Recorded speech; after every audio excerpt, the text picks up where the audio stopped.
Presenting Liz walking in a beautiful plastic bag in which she made herself. Yes, go girl. And like the words of RuPaul, if you can't love yourself, how the hell you gonna love somebody else? Stay tuned.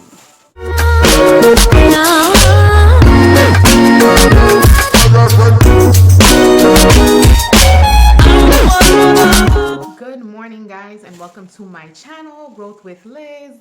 If you haven't subscribed yet, please subscribe to my channel. I have new content every Sunday. Trust me, you won't be disappointed. I am new and upcoming, and I am trying for you guys. I really am. Like, literally, I feel like I'm recording almost every day, just so that you guys understand the meaning of my channel and why I'm doing it. So I'm uploading more often. But eventually you'll get the grasp of my channel and you'll be waiting for new content every Sunday. But back to the reason why we are here. I am so excited to introduce this topic to you guys.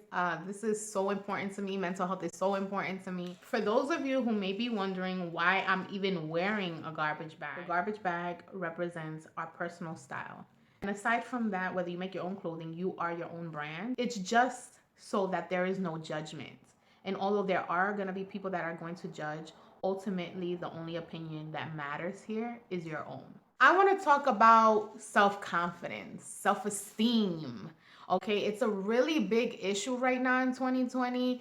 A lot of people are just not confident in themselves. It's a little crazy because the numbers are just rising and it's leading to suicide. And it's because they don't have someone to talk to, or it's just something that has grown as a norm. It's normal to like think that you are at your lowest point because for some reason you don't look like that, or you don't talk like this, or you don't have that. I just cannot wrap my head around the fact that we are so focused on what other people are doing that we forget about ourselves in a big way. And I am here to talk to you about self-esteem, how to build self-esteem, and your self-confidence, because they are two different things and you need to kind of say it a certain way so it kind of hits in here. You know what I'm saying? Anywho, let's talk about self-esteem and self-confidence. Although they seem like they're the same, they are not, but they go hand in hand and sometimes they don't. So let me just talk to you about self-confidence. Self-confidence, or just confidence in general, means to trust yourself, okay? Self-esteem means to rate or reflect the value you have on your worth. Now that I told you a little about self-esteem and the reflection and value you put on yourself, can we just stop and think about that for a second? You, out of everyone in the world, are the only one that can rate your worth just on how you treat yourself and others around you. What are the abilities that a person with self-confidence has? They are able to take new risks and challenges. They are able to take responsibility when things go wrong. They are able to deal with hard situations that come their way. And having self-confidence can lead to great experiences. And when you don't have confidence, courage kicks in. To have courage is a lot more powerful because you need the strength from within.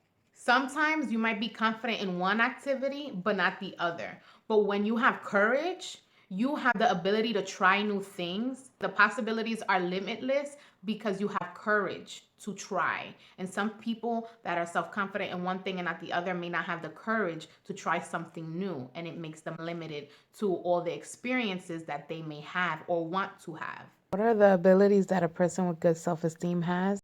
Well, materialism isn't important to them. Spiritual value is super important to them. Whether you're the CEO or you're the janitor, it's not important. What's important is how you treat others, no matter what level you are in life. People with good self-esteem don't need drugs and alcohol on a daily basis to feel good about themselves, about the life they live, or what they have. It's just not necessary for them.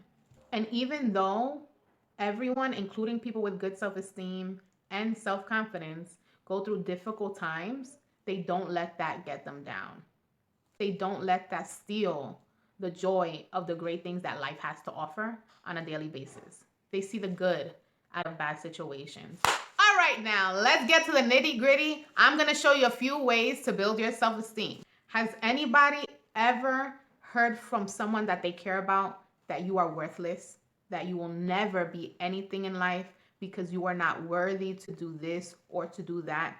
Tip number 1, know your worth to know that you are not worthless, okay? Because if you know your worth, how can you be worthless? Don't let anyone manipulate how you feel about yourself to make it true, because it's not. Always know you're enough and you are worthy.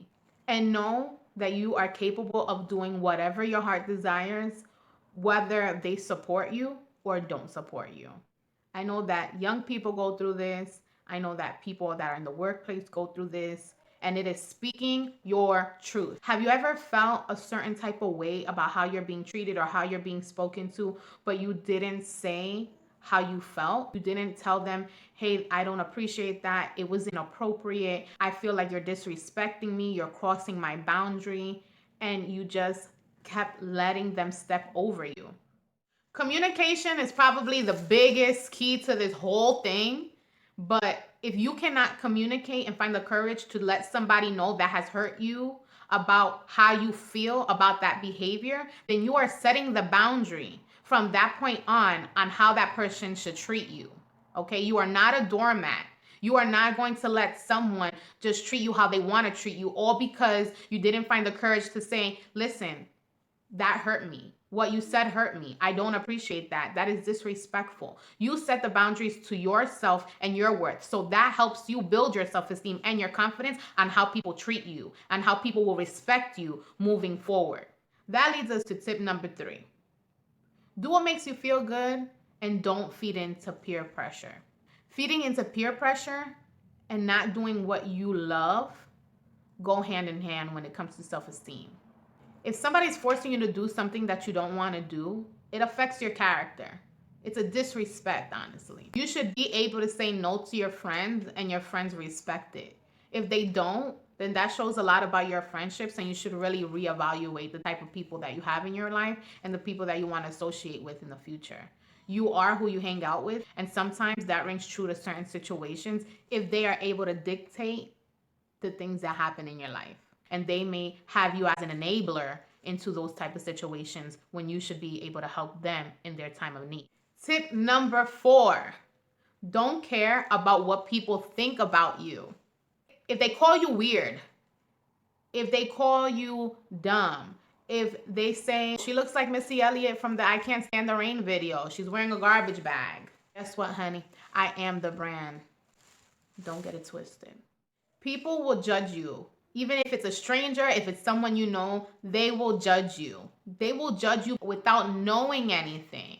But the key thing to remember is that people's opinions are not facts. The only time that it becomes a fact is if you validate their opinion to be a fact. So if someone calls you dumb or unworthy, is that a fact or is that an opinion? And if it's an opinion, then you can care less about what they have to say, because the only thing that matters is how you feel about yourself. And if you feel like you're worthy and you are the smartest kid in the room, then you are worthy and you are the smartest kid in the room. And don't let anyone tell you different. Tip number 5, stop comparing yourself to others. This is such a bad behavior that many people have found it to be normal. Social media has set the platform for comparison and competition. It is so crazy to me that you are sitting here in front of the mirror trying to compare yourself to Kim Kardashian and thinking that I wish that my body looked like hers. I wish that my face looked like hers. And although comparison could be a big motivator and set some fire under that ass, it's a really big negative trait. It's unattractive when you're constantly competing with the next person that doesn't know you're competing with them. Why are you so worried about what that other person is doing and what they have and what you don't have? First of all, you become ungrateful for the things that you do have. And secondly, the things that you do have and the abilities that you do have become invalid. Why are you comparing yourself to someone else? They don't matter. What matters is what you do and who you are and what you think about yourself. I'm gonna tell you why sometimes comparison leading to competition can be so negative. When you're constantly comparing and competing to the person next to you and what you have to do to get what they have, leads to jealousy, leads to envy, and it's just not cute. Like, who wants to sit here and look like a person that constantly wants what someone else has?